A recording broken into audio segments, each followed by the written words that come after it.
YouTube. I'm going to be muting everybody in just a minute, too. So just to let everybody know, so that way we can get good introduction without interference. Okay. All right. Okay, we're done.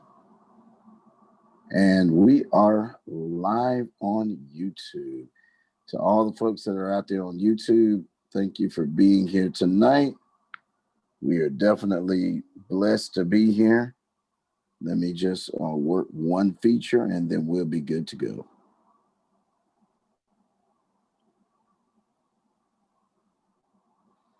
All right, everybody is muted. Thank you all for being here tonight. I made a conscious decision that I was going to actually do this every evening now, and but we won't be on tomorrow because I have and which I don't expect everybody to understand what I'm saying right now, but I have a government server. So the official election will be going on tomorrow. So I've chose not to be doing any internet actions tomorrow, mainly because of what um, government servers are going to be doing. So all of them are going to be busy. So it's going to be very difficult for any of us that are official government servers and different things like that to be able to be on and be effective because media is going to be off the charts tomorrow. It's going to be incredible from every media outlet from ABC, NBC, CNN, TYZ, you name it. Everybody's going to be on top of this. And, I'm not going to really talk about it too much, not tonight, because that's just not a topic that I really want to get into because, everybody's got their own choice about things. Everybody has their own opinion. So I choose not to get into that, not unless I have to get into it, in which I don't have to get into it, so I won't get into it. So other than that, I want to welcome all of you that are here with me in the live chat, which I'll be getting to everyone as we go forward, asking questions.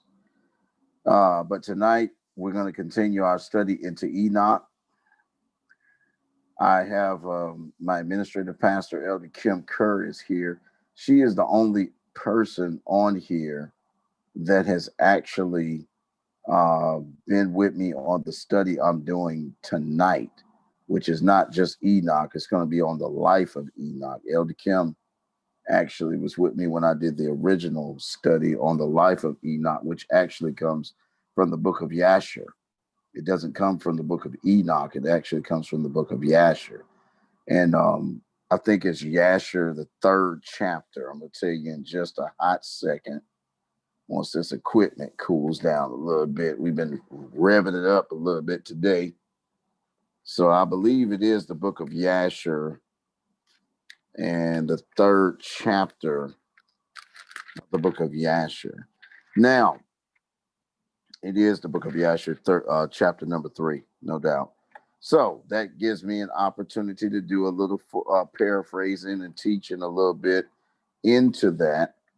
Um, it is my belief, and I really strongly believe this, is that in order to talk about Enoch and to talk about the prophecies of Enoch, first of all, there's a lot of people that do not even ascribe to the prophecies of Enoch. They've been told not to touch the book of Enoch for various reasons. The very first reason why they've been told that is because of um, propaganda and speculation.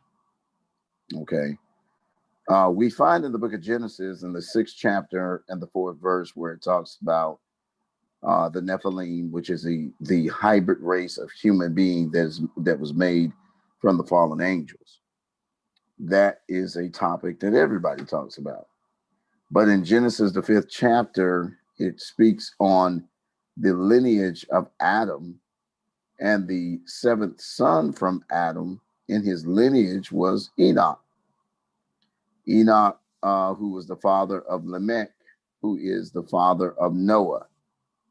Now, from that lineage, we find a lot of teachings and a lot of sayings about the beginning of time and the end of time, and many different, several different paraphrases and so on like that. So there's a lot of historical parts in that we take that in Genesis, which is the Hebrew word for the book of Genesis, is called Bereshith.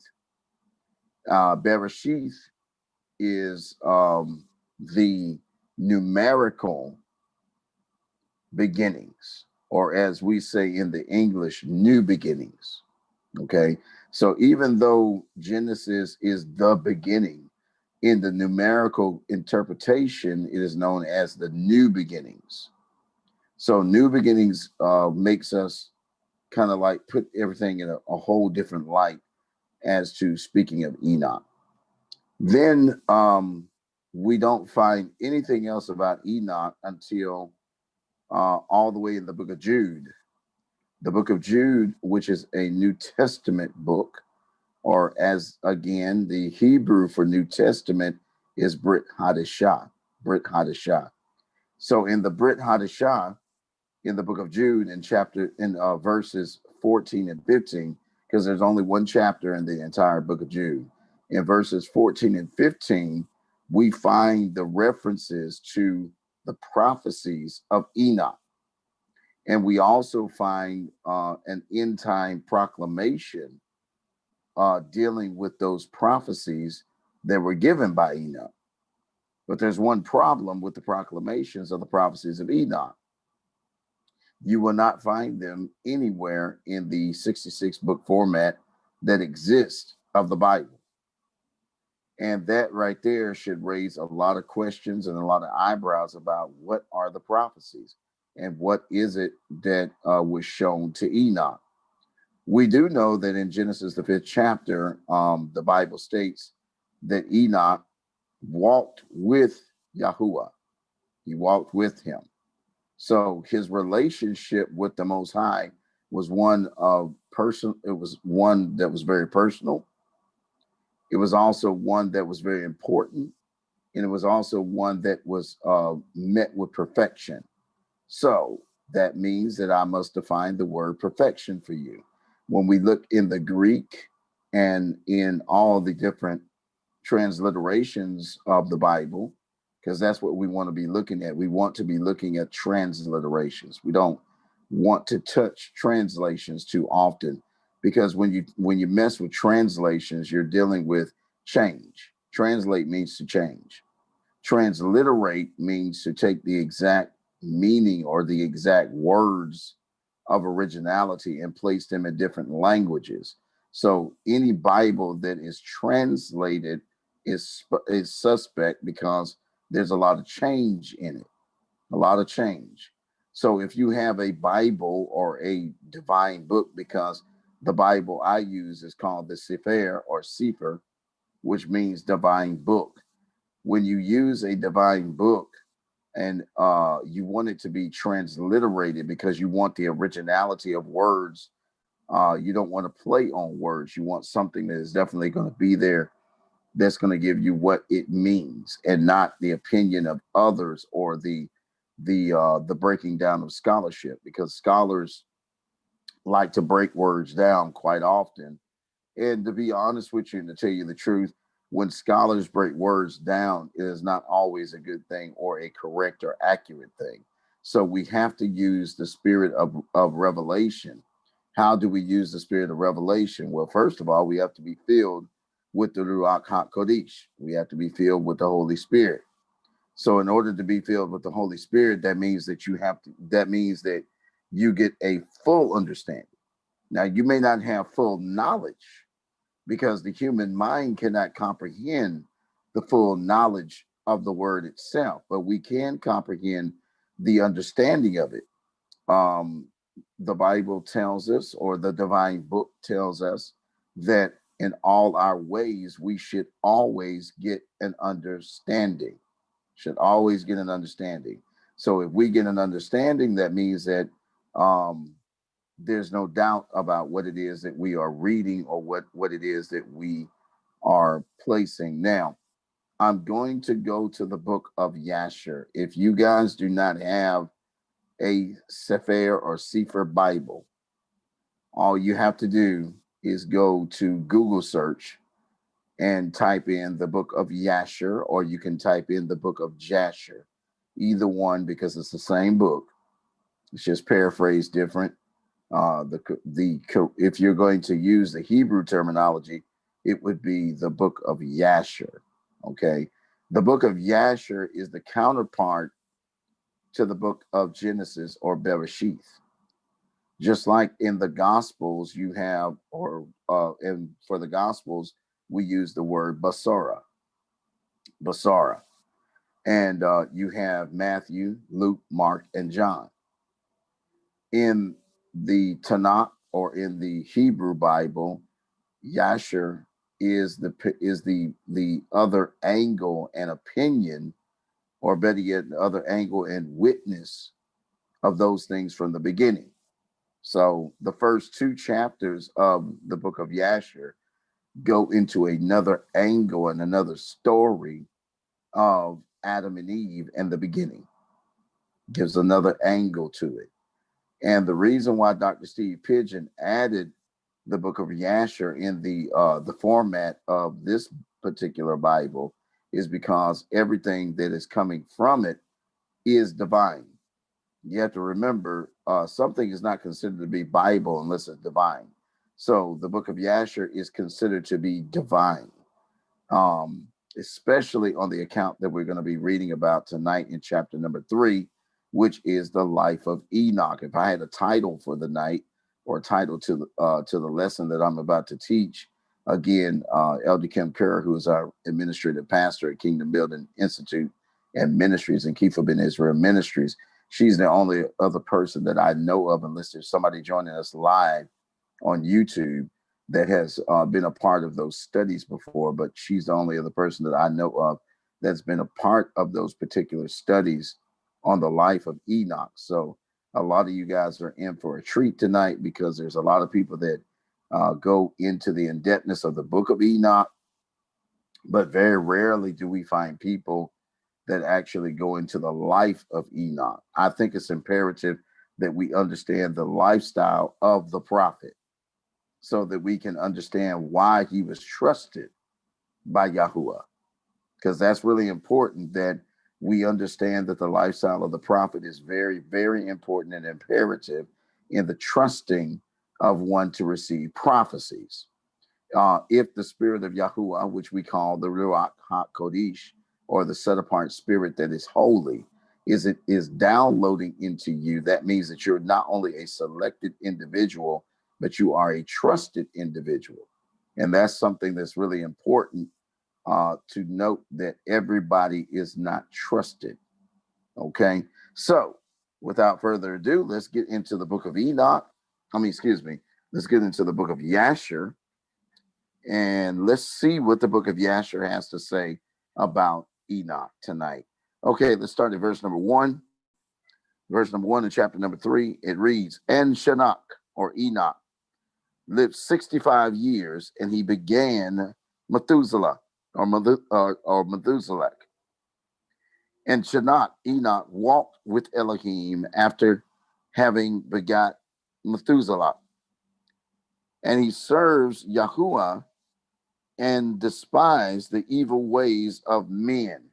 First of all, the first chapter of this book, of this chapter, the first verse of this chapter, points out the literal hatred of the ways of man, which are evil, that Enoch definitely shared, and Enoch expressed on an exclusive basis, to establish himself as a man that walked with Elohim. In order to be a man that walked with Elohim, then you would hate the things that Elohim hates. And that's the reason why I have a problem with some people that call themselves prophets today, or some people that call themselves apostles today. Because in order to be a prophet or an apostle, you are the key elements to blueprint, if you will, of the plan of Yahuwah. So that means that all the things that he hates, you will hate. That means characteristics, flaws, everything. Now, the tolerance level of that is a whole different ball game because each person, each individual has their own and separate tolerance level when it comes down to the spirit, when it comes down to the ruach of Yahuwah. So we cannot really characterize the tolerance level of an individual, but we can label things because of what he has commanded us to do and what he says, the things that he likes and the things that he doesn't like. Okay, so we have established in verse number 1 that Shinnach or Enoch did not like the evil ways of man. Point blank. You can't get no ifs, ands, and buts about that. You can't get cut no corners about that. Verse number 2. And the soul of Shinnach, Enoch, was wrapped up in the instruction of Yahuwah, in knowledge and in the understanding. He wisely, quote this, he wisely retired from the sons of men and secreted himself from them for many days. That is another issue all by itself. Shinnach, Enoch separated himself, literally separated himself from people. When it says that he secreted himself from the sons of men, that means that he separated himself. He found time for himself.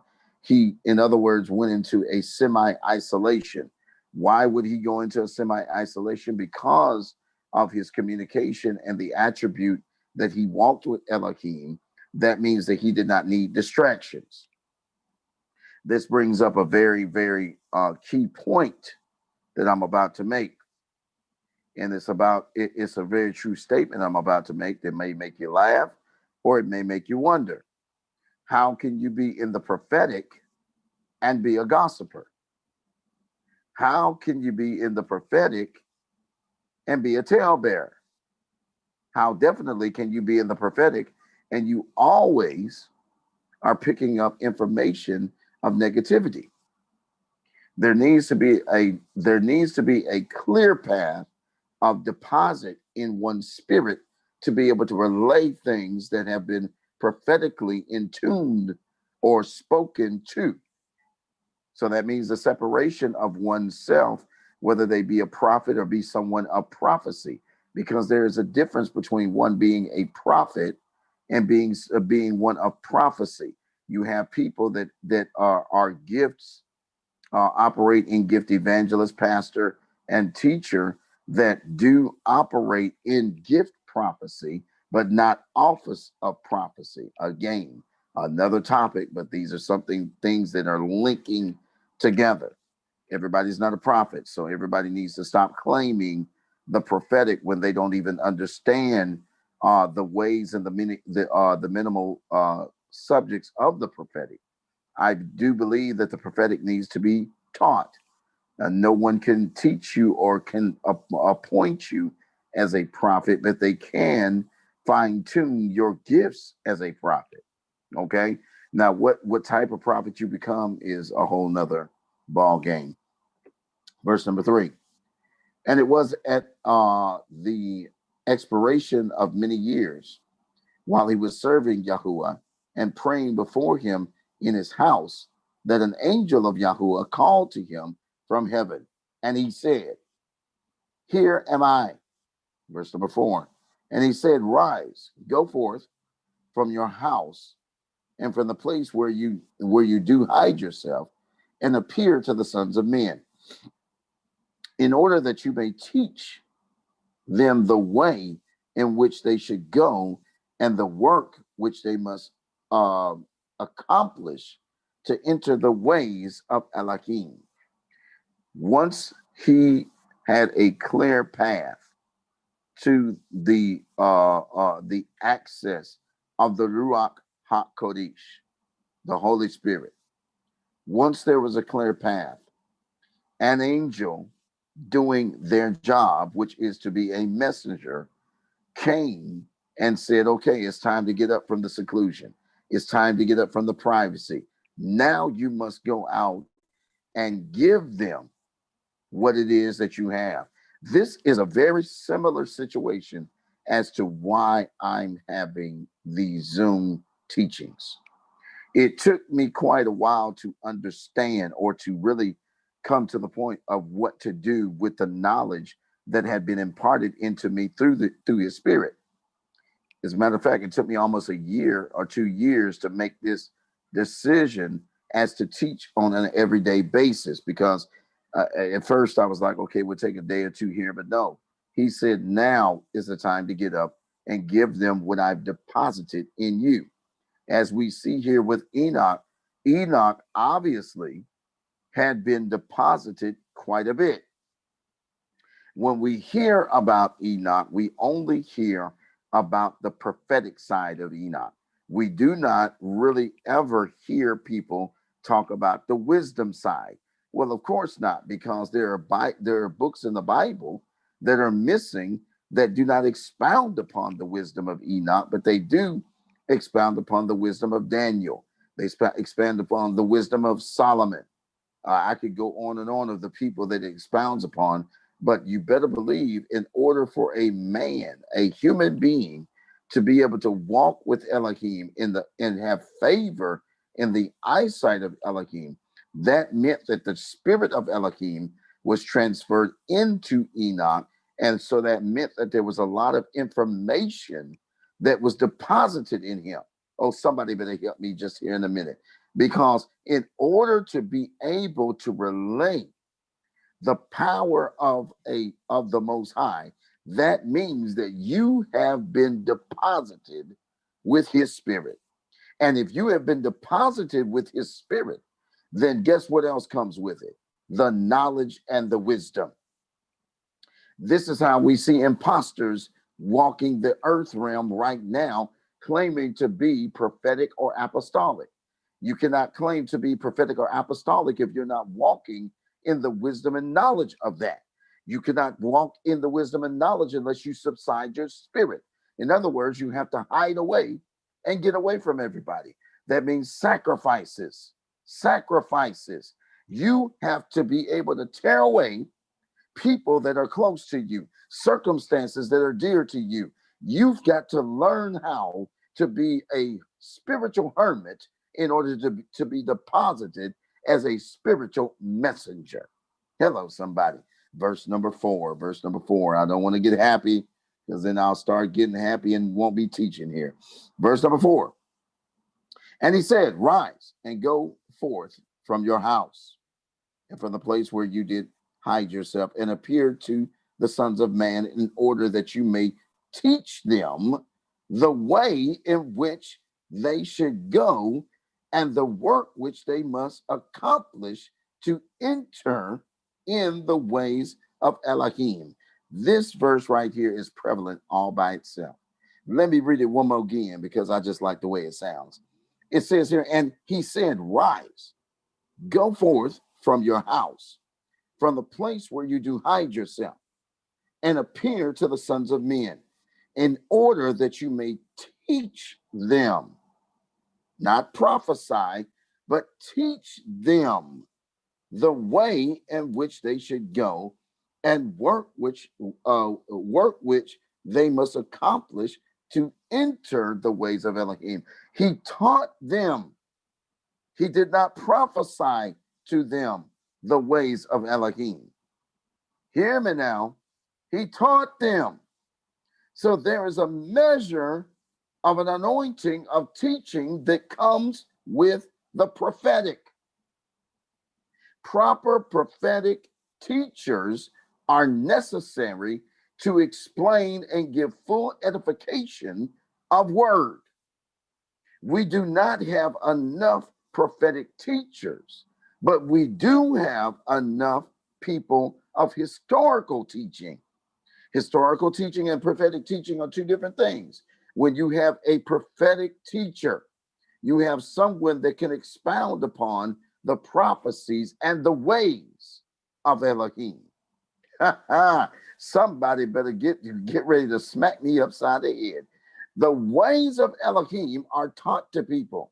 They are not automatically induced in you because they are not known by you. So they must be taught, just as the Torah is not something that people know automatically. It must be instilled in you, taught you. You must be trained in it. Therefore, in order to break it, you must know it. Hello, somebody. In order for people to upset the mind of Elohim, that means that they've been taught the way. It is my firm belief that this generation that we're living in now, the reason why we are seeing the trouble that we are seeing is because they've been taught the way. And if you've been taught the way, that means that you have rebelled. And remember, rebellion is as if it is the spirit of witchcraft. We have a lot of witchcraft operating in the earth realm because of the spirit of rebellion. Forget about the sprinkling of dust and the bearing of draws and fixing spaghetti and all this other stuff that people associate to witchcraft. The main part of witchcraft is rebellion. It is rebellion. So we are seeing it in full operation and full sanctity of illegalness, because it is illegal to walk around with this spirit. Hello, somebody. Whew, my goodness. Verse number 5. And Enoch, rose up according to the word of Yahuwah, and went forth from his house, from his place, and from the chamber in which he was concealed. And he went to the sons of men and taught them the ways of Yahuwah. And at that time, assembled the sons of men and acquainted them with the instructions of Yahuwah. My goodness, people. This was before Torah came into existence. This was before Torah came into existence. So what instructions could Enoch, Shinnach, be teaching them? Well, I'm glad you asked me that question. It's quite simple. He taught them the ways of Elohim, the statutes, the characteristics. Y'all better hear what I'm saying.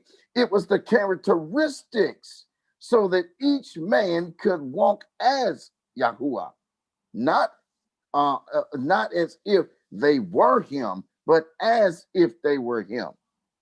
They carried the characteristic gene pool. There was a DNA of Elohim in each man at that time.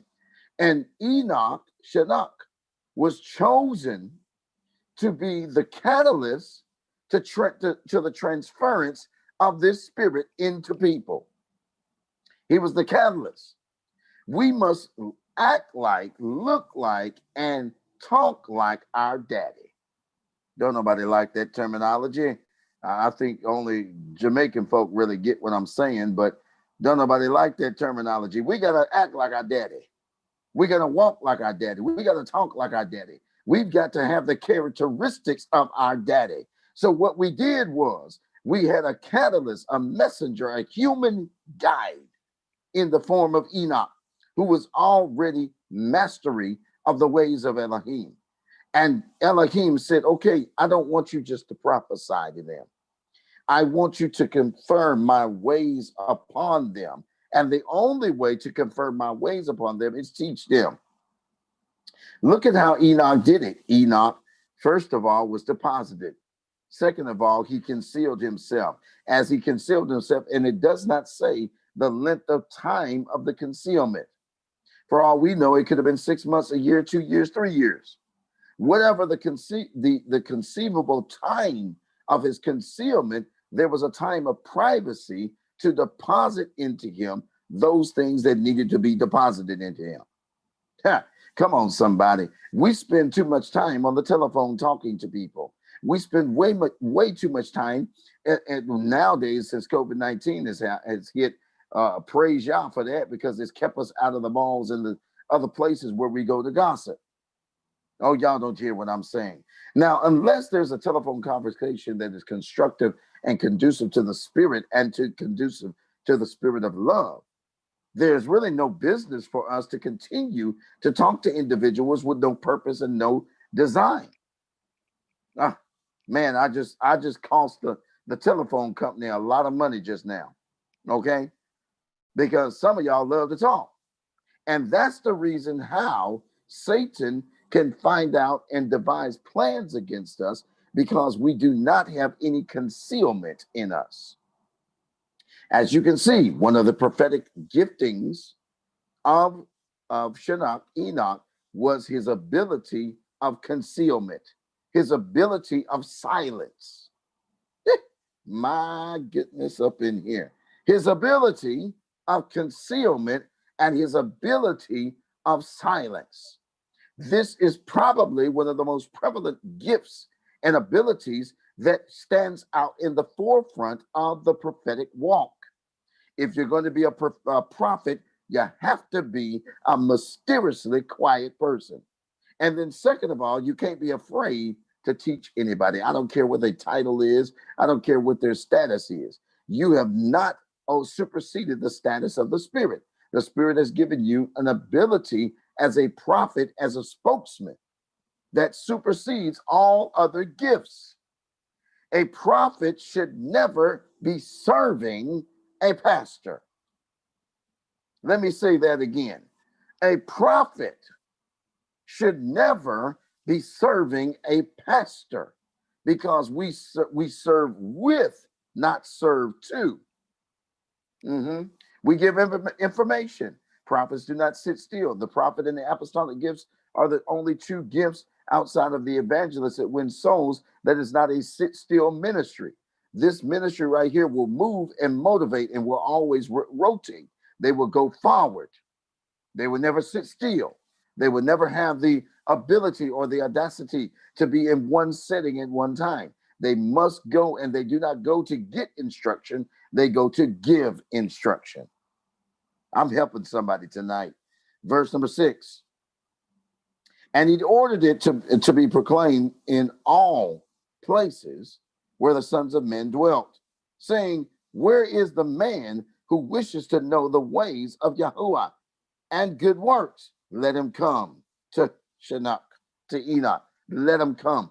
In other words, wherever they want to listen, wherever they want to learn, he instructed Enoch to go to the various places all over to teach them the ways of Yahuwah. What is wrong with us today? We don't want to be taught the ways of Yahuwah. We want to be taught the ways of gossip. We want to be taught the ways of jealousy, of envy and malice. We keep mess going. We do not edify. We tear down. We don't build nothing up. If you're going to tear something down, at least build something up to replace it. And some of us don't even have the guts, let alone the common sense, to be able to replace anything, because we do not have that ability nor that skill. And I do believe, and I reiterate this, and regardless of what anybody tells me or anybody says, that I in 36 years of ministry has taught me that training is the only way for us to be able to get past the hump. If you are not trained and you are unskilled, you stand the chance of leading people to hell from the pulpit. Do you hear what I'm saying? The pulpit was not designed for man to run it. The pulpit was a divine place of exhortation and edification. And if you're not coming with exhortation and edification, then anything that you bring outside of that is not the will of Yahuwah, nor the ways of Elohim. Oh my goodness, tonight. It is not the ways of Elohim. I've got to leave room for questions tonight. I've got to leave room for questions tonight. I've only got down to verse number 6, and I got to leave room for questions tonight. So let me do the unmuting. Okay, so you guys can unmute yourself to ask questions. As much as I would like to keep going forward, I don't want to get too excited without actually answering questions. So go for it, people.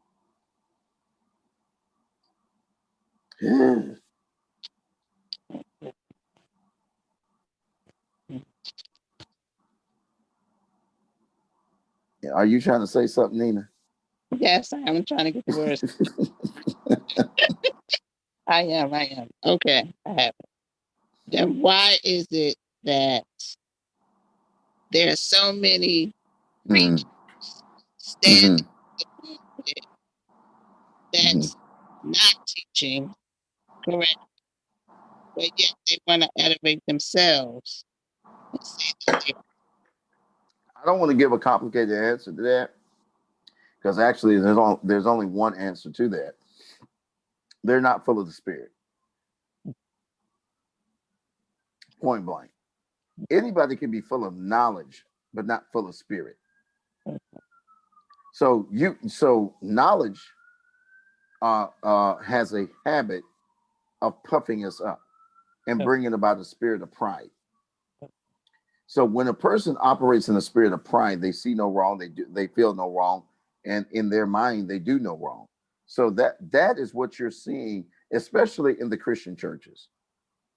I mean, don't get me wrong. I'm not excusing the Hebrew churches or the Messianic churches. I'm not excusing none of them, but you see this more so in the Christian churches only because of the incorrect doctrine that's been taught on the certain levels. Because, like the book we're reading out of tonight, the book of Yasher, this is not your typical Christian book and verses that people would go to. So when you leave yourself closed-minded to knowledge and closed-minded to the functioning of the Ruach HaKodesh, then this happens. So that's why you see pastors in that way. Because first of all, if they were reading, now let's forget about the book of Yasher and the book of Enoch. Let's go there. You said pastors, right? I want yes, to make sure I got it right. Okay, let me explain something to you. First Corinthians, go to First Corinthians 12 and 28. I want you to go there. I want to show you something. I want to show everybody something. Because this needs to be brought out. Okay. Let me know when you get there. yes, sir. Okay, read it for me.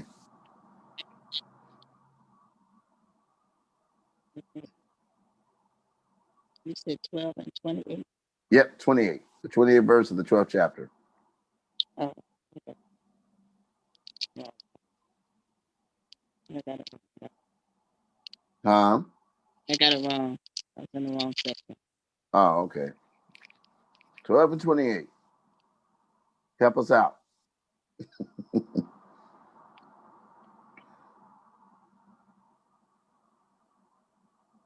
12 and 28.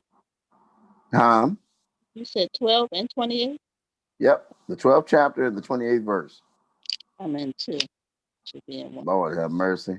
I'm sorry. I'm sorry. That's all right. Don't worry about it. It might be the internet. I'll give you a break tonight. Sorry. Do you want me to read it? Yes, please. Yeah. Hold on. Go for it. So it's 1 Corinthians 12 and 28, right? Yep. And Yah has set some in the church, first Mhm. apostles, secondary prophets, thirdly teachers, after that miracles, then gifts of healing, helps governments, diversities of tongues. Okay. First of all, when you read that verse and chapter, there's a problem because you don't see something in there when it comes down to the construction of the operation of church. You know, do you see it? Because I'm gonna tell you what it is. It says God has appointed the first all apostles, second prophet, third Uh, teachers, then workers of miracles. right. But you don't see the word pastors in there, do you? So, Okay. And you definitely don't see the word shepherds. so, No, but you do see apostles, yes, prophets, yes, and then you see teachers after that. yes. So that means that the point that you're asking me about why pastors are not doing certain things and teaching in the spirit, because that's not what they're supposed to do. Because the pastors are appointed, first of all, by the one that established the church, which in the local sense would be apostles. Uh-oh. Uh-oh. So we've been giving ourselves to the obedience to the wrong office. You understand me? Yes, sir. We've been the obedience. See, this is what I got to say. These apostles out here need to stop being chicken butts and go and establish like you're supposed to. Stop letting these pastors tell you how to do when you should be setting them up. You have to understand that the pastor is a ministry gift along with the apostle, but nowhere did you see the pastor establishing anything. So I have a problem with people that say they have a dream and somebody called them to be a pastor. I got an issue with that.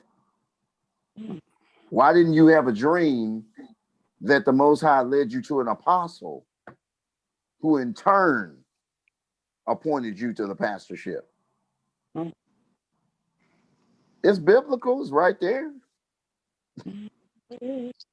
I mean, there's no other verse in any modernized Bible or extra advert Bible or anything that really destroys that theory. As a matter of fact, let me give you some historical fact that's going to help you with this. There's a document called the Diatheke, which is called the Teaching of the 12. When you get an opportunity, you can Google this. In the Teaching of the 12, it states that when an apostle comes into the city or into a congregation, it says, entreat him as the Lord. Okay? Yes. But then when you go down to the last chapter of this document called the Diatheke, or either people say the Teaching of the 12, which is easier to find. In the last chapter, it says, appoint for yourselves bishops and deacons who do the service of the prophets and the teachers. Uh-oh. Uh-oh. So that means we've been doing it wrong. So first of all, before we can even go into the deepest part of that question that you asked, the church itself is set up wrong. Yes. So if it's set up wrong, unlike what Enoch was doing, Enoch was receiving proper instruction as far as from this one phase to the next phase. So it's safe to say that the people that we're talking about in the modern time are not doing it right. Yes, sir. So what spirit are they hearing? Oh my, I just stepped on a whole lot of toes, didn't I? Yes, sir. Sit yourself down with your non-spiritual fake self. Wow. Get in the right order. Yes, sir. When I see it, wait a minute. When I see an apostle, I give the utmost respect because that is the reverence of order. Yes, sir.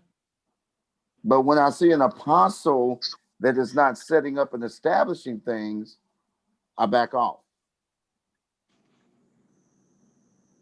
Because I'm an apostle myself. Yes, sir. So we should be able to fellowship with each other, shouldn't we? Yes, sir. We should be able to set up establishment. We should be able to set strategy together, right? Yes, sir. But we got some dumb apostles out here. Yeah, they're right. I'm just gonna keep it real with you. Got some superly dumb apostles out here. First of all, the only thing they associate being an apostle with is the fact they can prophesy. That's right. But see, you big dummy, you don't even realize That's the edification part. Right. Mhm. Right. Oh my goodness. Go ahead. Who was that was getting ready to say something? I wanted to ask a question. Okay. I know the answer, but probably others might. I'm asking it because probably others probably want to know. Um, so why is it that in the New Testament it's saying that the apostles come before the prophet, when in the Old Testament there were only prophets then? There were prophets then. Why why Because why why did not it continue as the prophets first and then the apostles came in after? I'm glad you asked that question because I've been waiting like 20 years to answer this question. First of all, the prophets were set to direct us, and that's what they did. Moshe and all the other ones, what did they do? Their main purpose was to point us to Mashiach. Mashiach, being the first from heaven, was the first apostle. So his job was to establish what was pointed to. So when Mashiach was on earth, he established one ministry and one ministry alone. And that was the ministry of the apostle. It was the job of the apostles to go and to establish the kingdom. Hear me, prophet. The kingdom, not churches, but kingdom. Okay? So the prophets, in turn, in the Brit Hadashah, went from a divine direction to a local direction. Now the prophets are the local directors that have received that continue the work and the establishment of Christ, which is in the vein of apostles, since Christ himself was the first and only apostle from heaven. So I've been waiting 20 years to answer that question. Apostle Timothy Chocolate, you know what I'm talking about. That's good. That's good info. So can we use the scripture where he said he did not come to abolish the law nor the prophets? Exactly. That's exactly what that means. Prophets were in their position before the apostles to set up the way for the apostles. Just like Yehukanan, John, came before Christ to set up Christ. That's right. See, the prophets are the sacrifice for the apostolic. Yes. See, that's what people fail to realize. See, everybody talking about, oh, this is a prophetic move.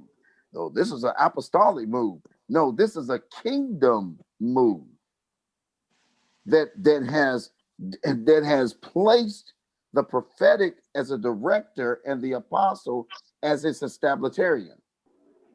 Ooh, they don't like me. They don't like me. They don't like me, apostle. That's good. That's good. That's good. and you know, go for it. And you know, Apostle, a lot of people haven't went through the or haven't went through the warfare that carries for an apostle. That's right. You know, and I've come to find out that a lot of them that's called themselves apostles cannot. They have either fallen out or they can't handle the gift that gift is up on their life.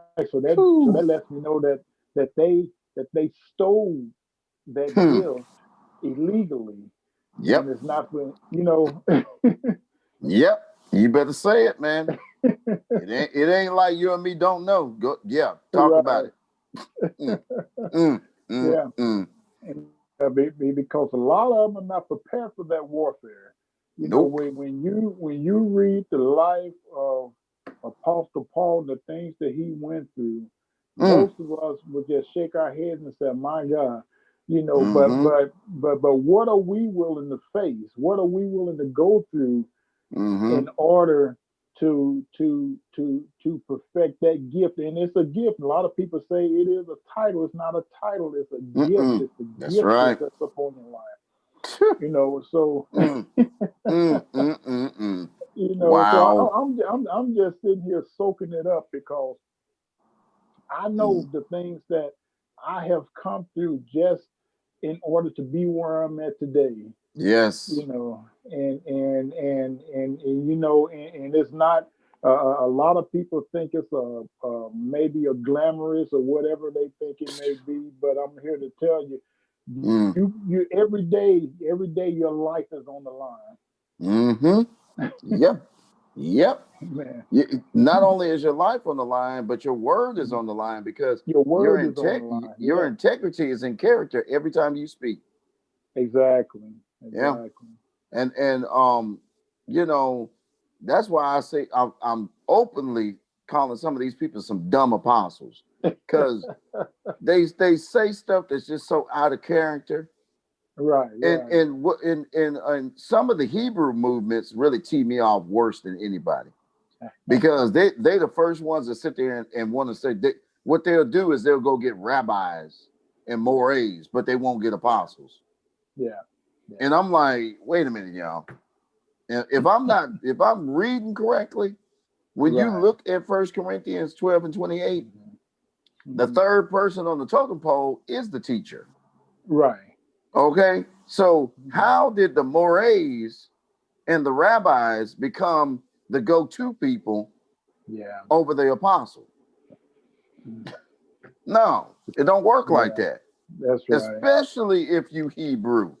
Especially. Yeah. Oh my goodness. If you say you're in the original works, then why are you not doing the original plan? Exactly.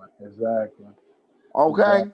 So you done confused all these people out here. Now you got everybody running around here, want to be a rabbi, want to be a more. You done messed everybody up. Because those are not, don't get me wrong, I don't consider any of the gifts as secondary. Right. Okay, I don't. But I do consider the placement of gifts important because you can't have a more or rabbi, as you call them, without the apostle and the prophet. That's right. Okay. That's right. As a matter of fact, if you're an apostle or a prophet and you go to a rabbi or more, you're really taking a demotion. Yeah. Because now you're saying, because now you're saying, okay, I didn't establish this. I'm being instructed, and regardless of what anybody says, everybody needs some type of covering. Yeah. Now I know a lot of people don't like hearing that. They're like, oh no, the Holy Spirit taught me. Well, yeah, he taught you to come to instruction. Right. Like Enoch. Enoch was told after he concealed himself, come on out and teach the people and let them know, anybody that wants to know the ways of Yahuwah, come to Enoch. He was a covering. He covered those people. Good Lord help me. You know what? Little Nina sitting over there like, oh Lord, I done started him up. But that's all. Well, it just goes to show you that a lot of people they're not following the leading of the Ruach. They're going on their own authority and their own knowledge, and they're not being led by the Ruach. Yeah, because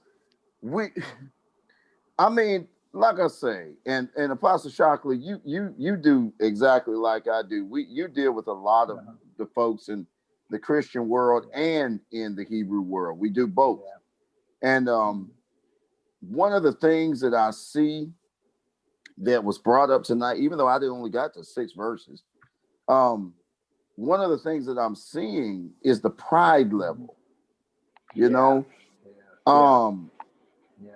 the 2 things I have a problem with, and Prophet Althenia, she probably gonna get in on this one. 2 things I got a problem with. Number 1, the inability of recognition of a gift. I have a problem with that. Yeah.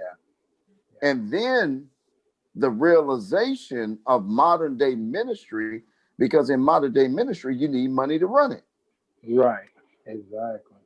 So let's stop preaching this sad song that we don't need money. Exactly. Because that's a lie in the truth. There ain't no truth in that. We need Right. money to run ministry. That's And true. if someone is operating in full-time ministry, now I've got my evidence right here in my face, just in case somebody want to question what I'm getting ready to say.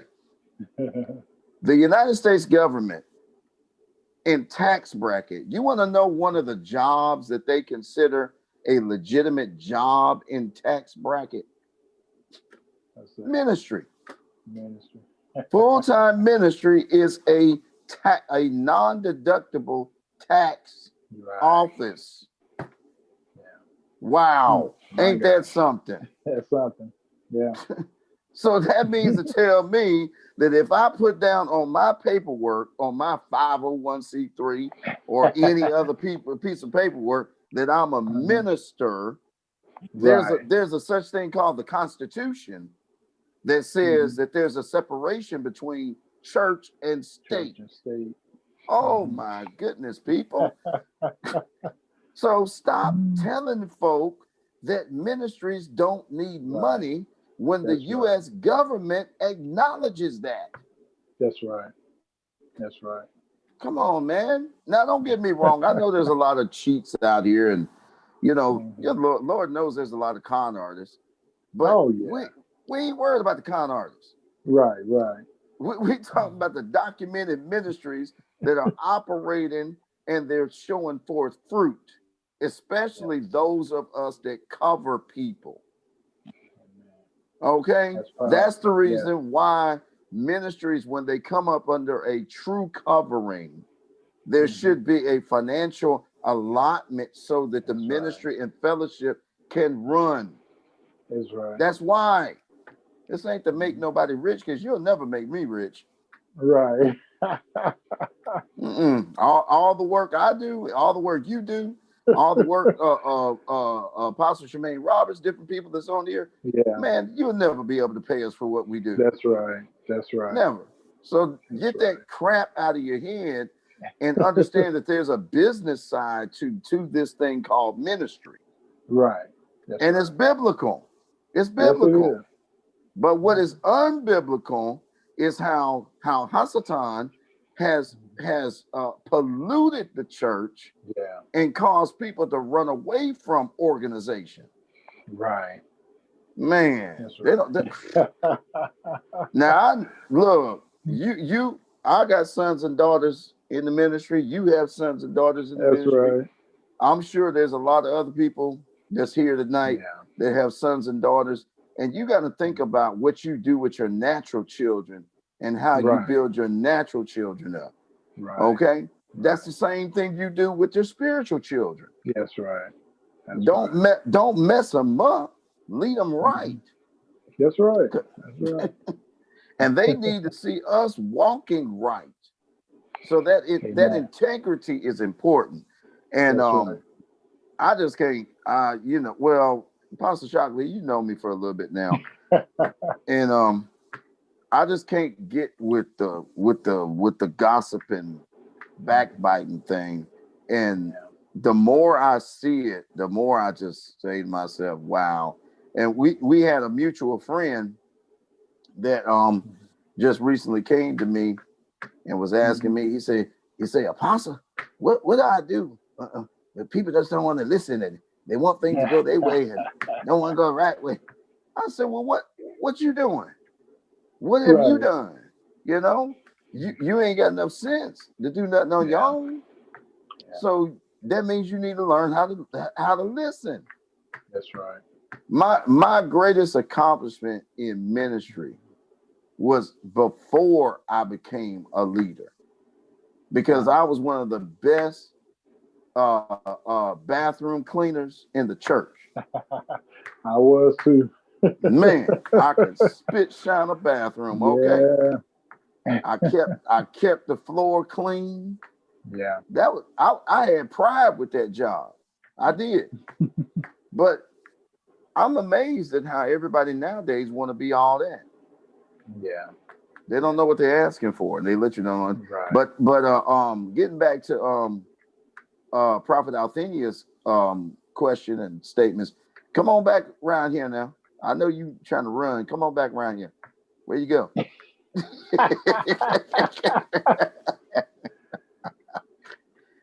Get on back in his. Get back in this Yeah, conversation. I'm being a good child tonight.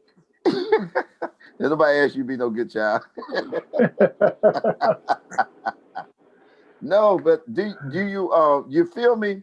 Do you feel what me and Apostle are saying as far as why? I feel what Apostle is saying. You and I will borrow the rest. Apostle, this is the reason why he called my name, because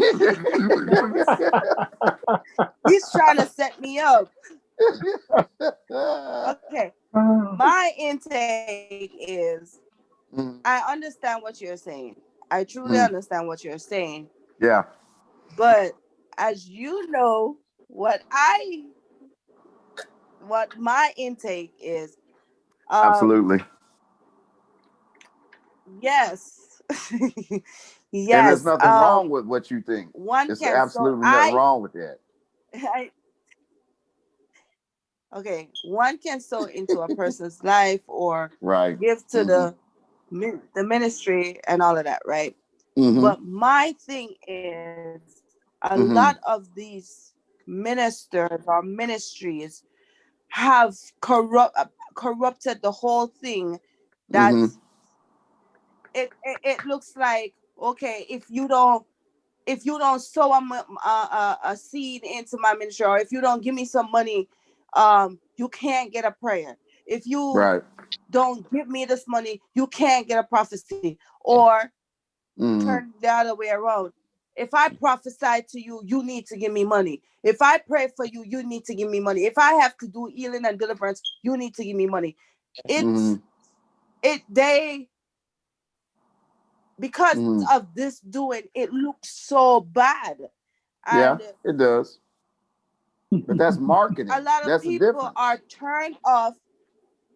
A lot of people are turned off from it. So this was the reason why I said I personally don't tell anyone to sow into my life or ministry, but I tell them if you are led. But you said right. You gave your explanation, so that's just me. That's just me, because it's honestly, to me, it's sicks my stomach to see how these prophets and apostles and all these people are behaving. And a lot of people will come to me and said, prophetess, I'm tired of this. I'm tired of this. Well, then you tell them? You have these church services will be going on, and they said, okay, come up, sow a seed of 1,500. Right. Which the other people are in there that don't have this money. Now they feel rejected. Right. They feel rejected. Then they bring it down from 1,500. Okay, if you have $1,000, bring it up. They auction off. In Christ that I come out of. I know that's right, because they do that in a hot minute. Right. And then the ones that don't have that $1,000, another rejection. Until it reached down to $100, and even if they don't have the $100, so what? Does the one that pays $1,500 have a high preference of getting that breakthrough, getting that blessing? It's how they are doing it, and they make it bad, and that's just me. No, you're good, because what you're saying is on point. But let me give you the real side of that. Okay. The real side of that is just like I tell anybody else. People say, you said that you got some people that say they tired of it, right? Well, I'm gonna tell you, let me answer that for them real quick. If you tired of it, get away from it. Okay. Don't be stupid like some people, and they say, "Oh, I'm waiting for God to lead me and tell me where to go and to go." Man, come on, that's some garbage right there. I mean, really, we set ourselves up for a lot of stuff. We really do. And what we have to understand is that when we go back to the ministry of Mashiach himself, his ministry was so flourished, y'all. And you can go check me out if you want to on what I'm getting ready to say, because I know it's going to be some buzz when I get ready to say this. His ministry was so flourished that he had to have a treasurer. That's right. And the treasurer, y'all, was Judas Iscariot, the one that betrayed him. He was the treasurer. That's how flourished the ministry of Mashiach was. It was tremendously flourished. Okay. Now, did he go around telling people that there was $1,000 line, a $600 line, or anything? Of course not. You want to know where that stuff started from? That came from a guy that we call Reverend Ike.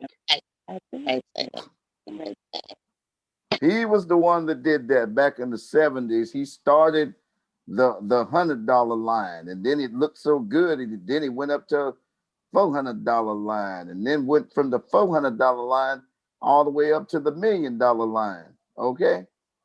See, when we do our history on stuff and we look things up, then we find out who actually did this stuff.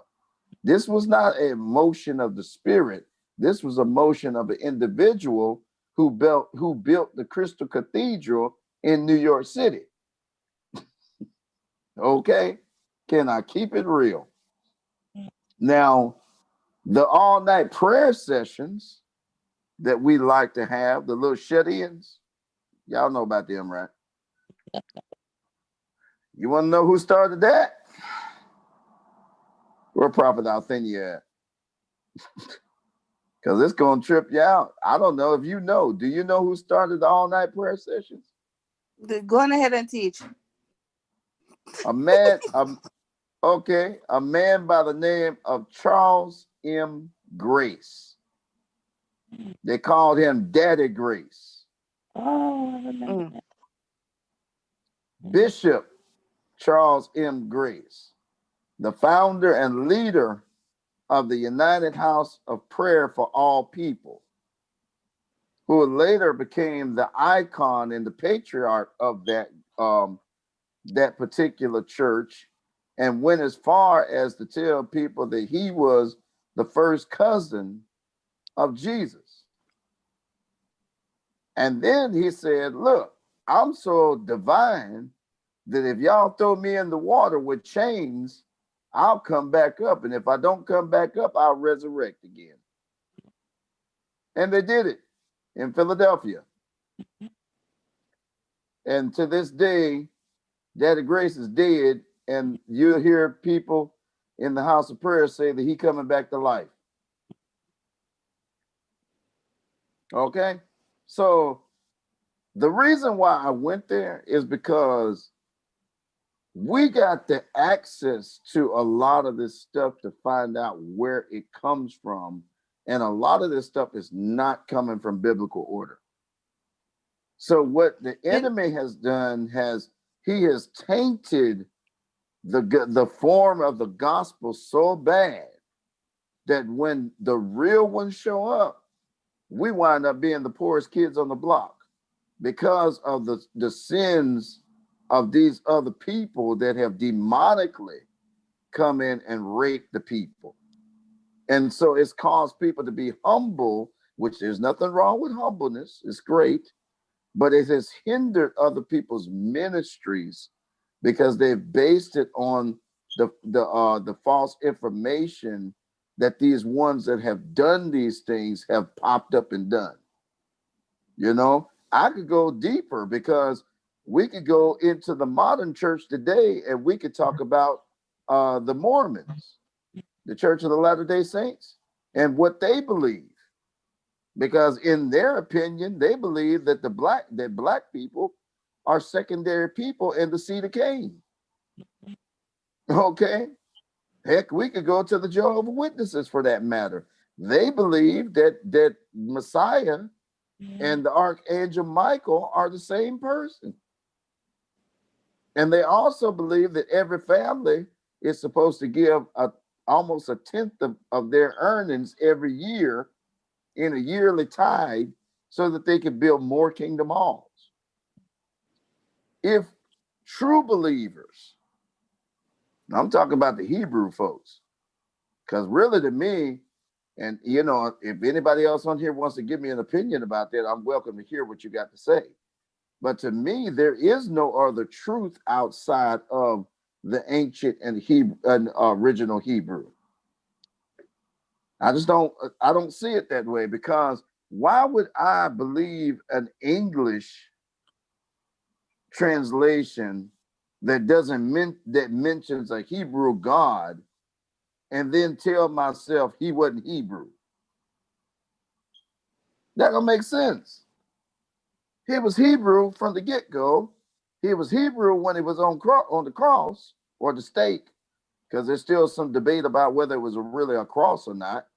Because really, in all actuality, when you look in the translation, it wasn't a cross, it was a stake. And people say, what's the difference? Well, you draw a stake in the ground and you draw a trifold cross and you'll see a difference. You'll see a difference. But getting back to what I was saying, you're 100% right, Prophet Althenia. 100% right. But that's even more the reason why ministries of integrity need to come up. That's what, like me and Apostle Shockley was just talking about. Because now, me and Apostle Shockley collectively, man, you're looking at darn near close to 30, 40 some odd years of ministry between the both of us. And I'm sure, just like he was saying, you know, I mean, we're familiar with Church of God in Christ and with Full Gospel Baptist and all these other cats and so on like that. These are not really churches. These are organizations. That's what they are. That's the difference. Churches operate for the spiritual engrowthment. And every dime that goes into a church or goes into a physical work will go to the betterment of what the purpose of that work is, whatever that is, whether it be to feed children, whether it be to raise up schools. See, those are real works. And those are the real people that we need to be given to, point blank. And I mean, I can't dispute what you're saying. I cannot dispute that, not one bit. But I can make a pitch for real ministries that are lacking. And in this world of technology, they need the money to be able to keep up with what's going on, because we still need to be able to reach the masses. For example, point in case, tonight, we're on a platform that is used in technology. And guess what? It ain't free. I mean, there are parts of Zoom that are free, yeah, but you ain't gonna be able to reach nobody outside of 45 minutes. Uh-oh. I think I got myself in trouble, Apostle. You telling the truth, because I know when I first set up this Zoom here, you know, because I was new to Zoom. I've been doing Zoom for a few years now, but when I first started, I was new to it. And I didn't know it was just 40 minutes. You know, I'm on there and the thing blink off. I'm like, what is going on? Yeah. And I realized that I had to buy a license to go more than that. So, you know, I was blessed to pay up for a whole year, which is, you know, but it costs. And technology in this kingdom age that we're living in now, you know, it's going to be even more technology. So in order for us to keep spreading the message of Yahuwah, I mean, it costs. Sure It costs. does. And we just want people to see that the work, the quality of work that we're doing, Yeah. and people to really to invest in, and I call it investment, to invest Yep. in that, because Yep. because you're feeding. I mean, this is good food. This is, you go to a restaurant, you get bad service and bad food, you don't want to pay Yeah. nothing for it. Matter of fact, you won't even get a tip from me. Yeah. And I'm gonna tell you but something too. A lot of people don't know. I got to put this out here for you, Apostle. Apostle Shockley is on here, and some of y'all, this is the first time you've seen Apostle Shockley, and some of y'all probably done, know him through Facebook, and he the spiritual daddy of half the people I know. Okay, so, so everybody talking about Apostle Shockley, Apostle Shockley. I said, yeah, that's my friend right there. Well, that's my spiritual dad. So Apostle Shockley, and he's a great man of God. I know he would never say that himself, but to show you how dedicated he is in the truth, Apostle Shockley has sown into me financially on more than one occasion. Okay. And this is the thing, what I'm trying to show people, when you see a word, hear a word, and get a word, you don't sit on that word. Uh-oh. Uh-oh.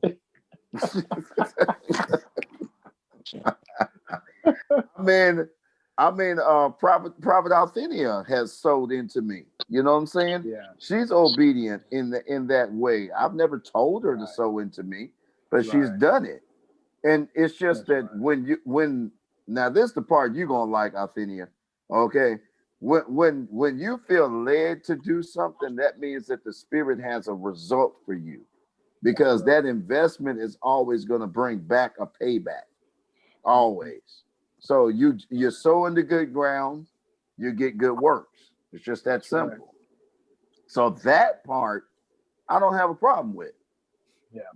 But that's the part where people get played. Yeah. Because then they'll be like, oh yeah, you got to give to me, because if you want a word, there's a certain level of prophecy, and you got to give to that level of man. That's a bunch of garbage. Yeah, that's dude. garbage. Yeah. I was it last year? I think it was. Mm-hmm. If it wasn't last year, it's 2018. Somebody I know in Georgia, they called me and told me that she and her husband was trying to have a baby, and this prophet told her that in order for her to have the baby, to get a baby, she has to sow $1,000 to him every month. Listen, $1,000 to him every month until she gets pregnant. See, And he told her, this is what the Most High said. I was on another prophet's call, and it was my friend for 20 years, was on there, and she told me to come on, and I went on, and he claimed that he was prophesying to her, and she too wanted a baby, and she has this gyno issue with her concerns, and he told her that in order for her to get pregnant, she has to sow 100. I got so mad on his life. I said, get off this live. I said, get off this live now. I was about to say, that sounds like you too. That man called me, and me and him was having it out. I was like, you're fake. Yeah, see, that's what you got to do. People like that, you got to call them out. And see, I've got a reputation in this gospel world. I have a reputation of calling people out. People really don't like messing with me. They hear about my conference calls, and they see the advertisements I have for these type of things like this. but they're actually afraid to come on because they would rather come on straight than to come on fake because they know good and well I'm gonna call them out, and that's what we're supposed to do. That's right. I mean, really, everybody has their own method of calling people out, but we have to call these people out. We really do. Yeah. Don't let them get away with that because that's the same as murder right there. You're an accessory to murder if you know these people are wrong and you don't say nothing. That's So right. what you say about that, Apostle? I agree. I agree with you totally. You have so many people that's in ministry that's that's scam. It's scamming people. It's no Mm-hmm. different from the world scamming people. They have Mm-hmm. scammers in ministry, and all I can say is when you come up against one, run. You Yeah. Yeah. don't feed into it because there's con people in everything, and I mean they even make it look good, and especially if late at night, and this is where they Mm-hmm. get people that between that 12 and 3 o'clock in the morning, you get all these people, especially from these foreign countries. Everybody's a prophet now. Everybody's Yeah. prophesying, and the only thing they want is your money. Yep. Yep. And people are really just feeding into it, and it's really a shame. I mean, it really is. Sad, And man. you wouldn't think that if you are really serving the Most High, you got the Ruach Hakodesh in you, and because Mm-hmm. see, the Ruach Hakodesh is the spirit of truth. So Yeah. if we're not leaning to truth, then we're subject to fall for anything. Yeah. I mean, I remember, in my good days, you gotta say that real strong because I mean, when I used to travel, and oh yeah, by the way, I want to give acknowledgement to the death of Bishop Rance Allen. Oh And yeah, yeah. yeah, and That that was my guy. oh man, that hurt my feelings right there. Yeah, I yeah, remember meeting Bishop down in Florida. He was at one of the Church of God in Christ down there, and this is before he was the bishop, and stuff, and whatever. uh-huh. And I used to watch. It used to amaze me because he's a big guy, Yeah, but man, that Joker man, he get in there and here, and I'll be right. like, what is this, boy? Yeah, I loved him. I did. I loved me yeah, some Bishop yeah. Rance Rance Allen. Allen was So my guy. yeah. So when I was just an armor bearer and traveling with Apostle Harold A. Wilson, and we'd go here and there and stuff like that. I got a chance to see how these con artists work firsthand. Yeah, And what some of them would do was they would send people out in the congregation and they would actually give a head count of the people that was there. So from the head count, they figured how much it costs for the hotel fees and, we getting ready to go eat and all this other stuff and whatever. yeah, And then that's when they would get so high in the spirit, so they say. yeah. And they come up with these figures and talking about, oh, I see in the spirit that somebody got $500, or they didn't figure this thing out. Yeah. So I got a chance to see it firsthand. And being a young minister, and at the time being an armor bearer, Hmm. I didn't understand what was going on. Right, You know, right. yeah. So I just knew to follow, to be obedient and follow, basically. And I did it. But then when I got older and started learning stuff for myself, it was like, man, I can't be no cheap like you guys, man. Right. You know, and what I That's did right. was I went and got a job, man. I said, look, I'm gonna work, you know. So I was Right, working my right. job, and while they was out there every night preaching, getting money, I was working. Yeah. So you can imagine how I felt when the Most High actually called me to full-time ministry. It was like a struggle and a battle Yeah. for myself because I was like, oh my God, I ain't gonna get no money. And sure enough, first incident, no money. I'm sitting up here with a church building, got to pay the rent. Right. We ain't hardly got no money. So, I mean, those are some of the realities of ministry, and you go through it and you kind of like brush it off and smile and just say, okay, you know. That's and I true. mean, when you find faithful people that's willing to give, and I know Apostle Shockley, you like I am, you definitely appreciate it, and you don't shun on people because you absolutely show people that you care. But ministries like ours kind of get thrown in the back because they expect us to give a word.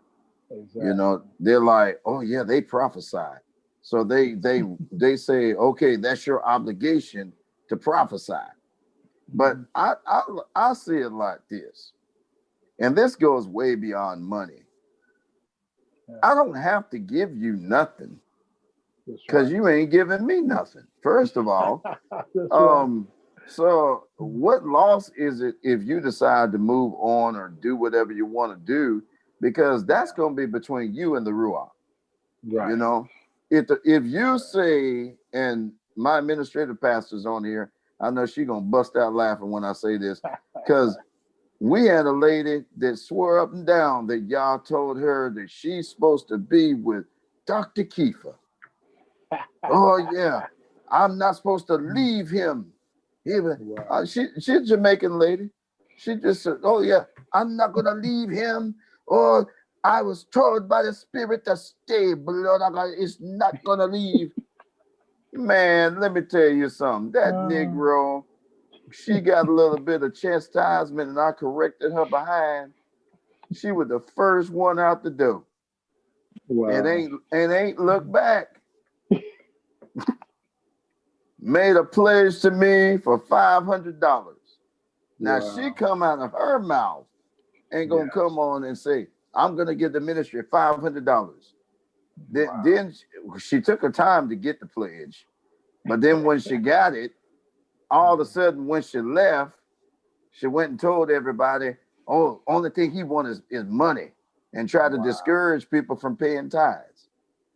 See, these are the kind of tricks that I'm talking about, the games that people play, and they know that you're doing real ministry. So they figure that they'll hit you in the pocketbook and make you quit. But you ain't gonna make me quit, because I'm gonna tell you now. I'm gonna go sell apples on the corner. Believe me. I'm gonna whatever it takes. It's amazing, and I say this all the time. When it comes to real ministry, people don't really like to sow into that ministry. But you come to something fake, something that people that's not even real. You like people just flock to it for some reason. It's crazy. I remember watching a YouTube deal, and I was just surfing down YouTube, and I came across this deal said divine healing, and it was this lady, like she had a withered arm. I don't know what she was doing or whatever, but they was praying for her, throwing water on her, and then all of a sudden, her arm starts stretching out, and people just start going crazy. It was all about a money deal. But as I kept searching, I come to find out that same woman is on 3 or 4 other different deals. Doing the same thing. I done been there on that one too. Wow. This lady was just on this one. So it's all kind of gimmicks that people got. But when it comes to the real, people seem to shine away from it. They don't want it. They don't want it because we're not giving them what they want. You know what I'm saying? Exactly. It's like a hot exchange. Okay, you tell me something good, and I give you that dollar. Right. That's right. That's right. Don't work like that. Because in order to be in a real ministry, that means that you got to be obedient to the Spirit. That's right. That's right. and you got to be a worker. That's the thing. A worker. Yeah, you can't just be in a ministry and say I belong to the ministry. Exactly. You gotta let your faith and your works match each other. There's a lot of work to ministry.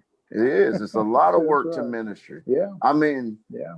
even down to the part where when I served Apostle Wilson, I used to set up the chairs in the meetings by myself Yeah, because I was the only worker. right. And, and sometimes we didn't have money. Yeah, We just had people that would come and feed us, but exactly, we just exactly. didn't have no money. Right. Those times humble you. And It do. if you can't get through those hard times, then you ain't gonna make it to the big time That's at right. all. That's right. Yeah, because That's I right. could tell you some stories about some of the people that folks love, like Bishop Jakes and especially Bishop Morton. I could tell you Yeah. some stories about Bishop Morton when he was in the beginning. Oh man, Yeah. you wouldn't believe it. People would be like, "Well, he was like that." Yeah, had to start somewhere, Yeah. you know. That's right. That's right. Well, look here. That's I'm not right. going to keep everybody on long, man. Apostle Shockley, much respect and honor to you, sir. Man, We've been friends for quite some time, and yes, we I have. really appreciate you, man. Because like I'm telling you something, you always come through in the clutch when I don't even ask you to come through. You just come through, and it's just one of Praise those God. things. It's a brotherhood that we've got, That's and right. a lot of people don't realize that we're brother apostles, we're brother brothers, period. Right. Right. And we've been at this for a minute. A Okay, long we time. have. Yeah. so, A long so I'm time. just Yeah. so Well, glad to have you, man. yeah. Well, Yeah. I'm glad to be on here. I've been trying to I've been trying to get on your program for a good while, but because Mm-hmm. I work overnight, and Right. there's a lot of things I don't really get to participate in. But I Mm. told my wife, I said, I'm calling in tonight. I said, I'm calling in. And when I seen you was coming on, I said, I'm going to my brother. I'm gonna get on my brother's Yeah, man. Zoom. So We don't. I'm just glad to be here.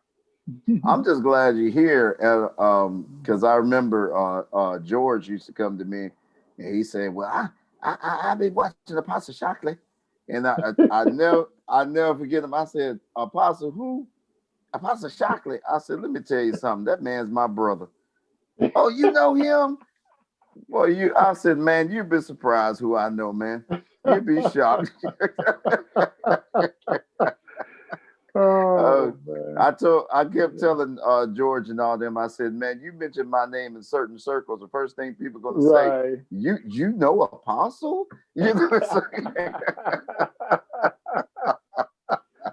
So it'd be Oh, like that, man. It just yeah. I just don't pull that trump card out too much. And well, Right, you right. know why? I just don't do it Right, because right. I it understand. ain't no need in bragging and talking about who you know and what you know. You just Right, sometimes it's just right. better just to do Yeah, it and to show it, and then everything be okay. So that is true. yeah, So man. But I'm glad to be on here with you though. I mean, yeah. I really have a Mm, lot of respect for you in your ministry, and this and the teaching is just down to earth, and it just really mm. I learn something new every time I listen to you. Well, that you done humbled me now. See, wow, I didn't know Amen. that, man. Thank you for Yeah, that. Thank you. And you know what? We gonna get the other part of us on here as far as that's right. we gonna get Apostle R.K. James on here sooner or later. We gonna get Right, him on right. here. I'm gonna get him too. Okay. That's So right.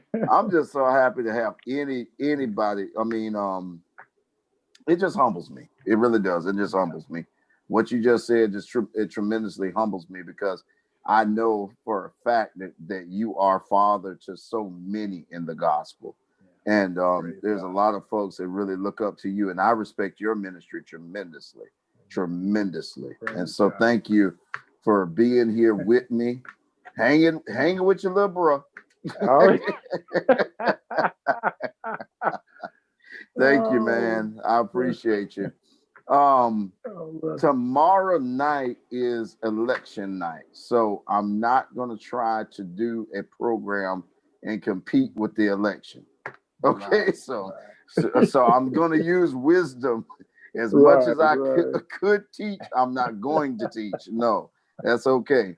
I'm just going to let y'all sit back and watch that melee. Okay, Right. because that's what it's going to be. Yeah, Um, exactly. Let me give some people some advice that if you don't have to be out after a certain time tomorrow night, please don't come out, because either way it goes, whoever wins, whether it be Biden or Trump, I'm telling you, it's gonna be a mess out there. It is gonna It be a is. mess. It Yeah. is, So and I got to work that night too. I'm on patrol that night. You know, I'm a patrol officer. So, man, woo, yeah, that's yeah, gonna be a mess. So yeah, I yeah, dare not get on here and give nobody advice about who to vote for, what to vote for. If you vote, I'm not saying nothing. All yeah. I I know know, that's right. it's just gonna be a mess It's gonna be a tomorrow. But mess. Yeah, and I'm just gonna be so glad to get it over with. I am. yeah. I'm just so glad, man, because this has probably been the most tedious presidential election I've ever experienced. I'm telling Yeah, you, it's yeah. crazy. And so whatever happens, let me tell y'all something. If you want some of the best Hebrew teaching and Hebrew customs and ways, you got two guys right here, myself and Apostle Timothy Shockley. Look, we're gonna stand by that no matter what. Okay, That's I don't right. care what the world do.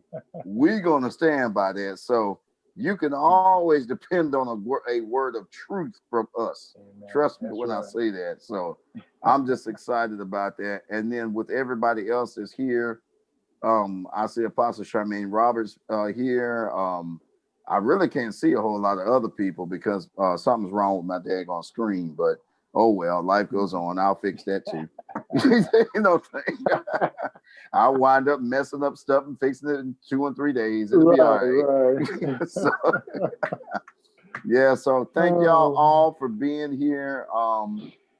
Again, we're not going to be on tomorrow night, so just let everybody know, spread the word that we definitely not going to be here tomorrow night. So we'll be back on Wednesday night. I'm going to continue to do this because, man, I got a lot to give out. I really do, and I haven't even begun to give it out. Right. So we're going to be getting more. But when we come back on Wednesday, we're going to continue where we left off at, because I think we got all the way down to verse number 6 in the book of Yasher. So we're going to go a little bit deeper into that. And I think it's going to shock a lot of people how much more of the life of Enoch and the discipline, because this is where I'm trying to go with people, is to teach people the discipline of the prophetic. Everybody want to prophesy, but nobody want to be disciplined. Right. Yeah. So if I can show you the discipline, it might make you think twice about calling yourself prophet. I know that's right. Yeah, man. So with that being said, again, people, even look, this is not even about voting or nothing like that. What I'm saying to you is that you already know that we've had a lot of unrest in the country and a lot of social issues going on. We got the COVID-19 going on at the same time. That's right. So tomorrow night is going to be hellacious. Yeah. I'm telling you. Black folk, white folk, watch out tomorrow night.